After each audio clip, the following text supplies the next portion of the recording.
Brody Jenner marries Tia Blanco in intimate Malibu wedding. Reality TV star Brody Jenner and pro surfer Tia Blanco have officially tied the knot.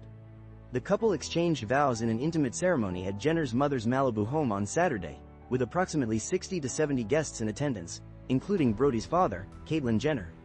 The wedding comes over a year after the pair met in Hawaii and less than a year after their engagement in June 2023, while Blanco was pregnant with their now one-year-old daughter, Honey.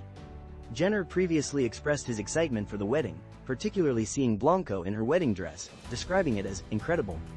He also shared his joy at celebrating with close friends and family, creating a heartwarming atmosphere for the special occasion.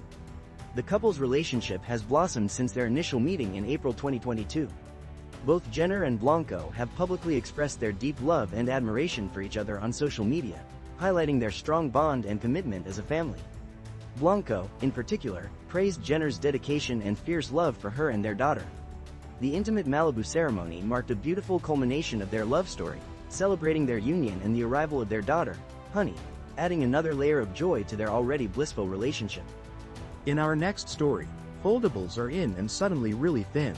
Jay Peters, filling in for David at The Verge's installer column, shares his current obsessions, including the Summer Games Done Quick Speedrunning Marathon, a charity event showcasing incredible video game skills.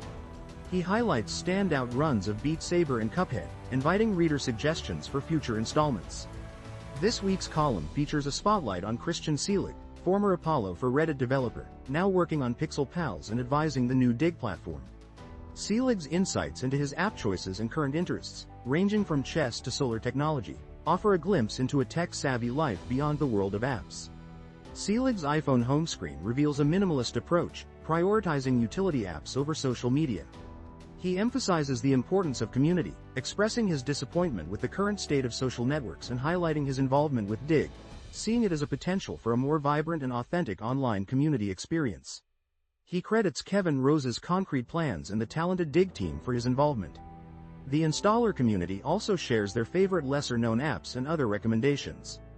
These span various categories, including mobile games, Card Thief, GeoGods, Miracle Merchant, website creation tools, Panix Nova, sports scheduling apps, live soccer TV, recipe apps, Crouton, and books, Claire North's novels. Other suggestions include Marvel Snap, the Folio app, the Trip movies on Criterion Channel, a solitaire mystery, and a much-needed break from technology. Finally, Peters concludes with a personal recommendation of Taskmaster, a British comedy show, specifically highlighting the hilarious series 19 featuring Jason Mantzoukas, available for free on YouTube. In our next story, Bob Geldof reflects on Live Aid, 40 years later. Bob Geldof, currently touring with the Boomtown Rats, recently recounted his reaction to a 1984 BBC report on the Ethiopian famine. He described being at home, an unusual occurrence for a pop star, when he watched the 8-minute segment. The report, filmed in the heart of the crisis in Coram, Ethiopia, profoundly impacted him. The raw emotion and devastating images of the famine, Geldof recalled, were intensely powerful and unforgettable. He described the report as objectively truthful yet subjectively enraging, instantly revealing a world previously unseen by most Britons. The visceral impact of the BBC report, with its graphic portrayal of suffering, stayed with Geldof. These images, he admits, remain indelibly etched in his memory and continue to fuel his humanitarian work. Even now, revisiting those powerful images helps him convey the urgency and horror that initially inspired his activism and the creation of Live Aid. In our next story, Macron calls on EU to defend European interests resolutely from Trump tariffs. French President Emmanuel Macron urged the European Union to firmly defend its interests against U.S. President Trump's threat of imposing 30% tariffs on nearly all EU imports. He called for the EU to prepare countermeasures and stand ready for a potential trade war, contrasting with other European leaders who advocated for a calmer, more diplomatic approach. Macron's stance emphasizes the seriousness of the situation and the need for the EU to show strength in the face of Trump's aggressive trade tactics, while some European nations, including Germany and Italy, urged pragmatic negotiations and expressed hope for a fair agreement. the threat of a 30% tariff has sparked considerable concern and anger across the EU. The German Federation of Industries called Trump's announcement a wake-up call, highlighting the potential economic consequences for European businesses, particularly in the automotive sector, which already faces significant tariffs on U.S. exports. The differing responses within the EU underscore the internal divisions in approach. Ambassadors will meet to discuss strategy before a crucial summit of trade ministers, where these contrasting viewpoints may be further highlighted. The 30% tariff is widely viewed as a negotiating tactic, but the underlying tension and potential for a damaging trade war are significant concerns, especially given current global instability. The proposed tariffs follow Trump's previous claims of unfair EU duties, claims largely dismissed by EU officials. Several European industry leaders and politicians expressed concern over the potential economic impact and the need for EU support for businesses affected by increased tariffs.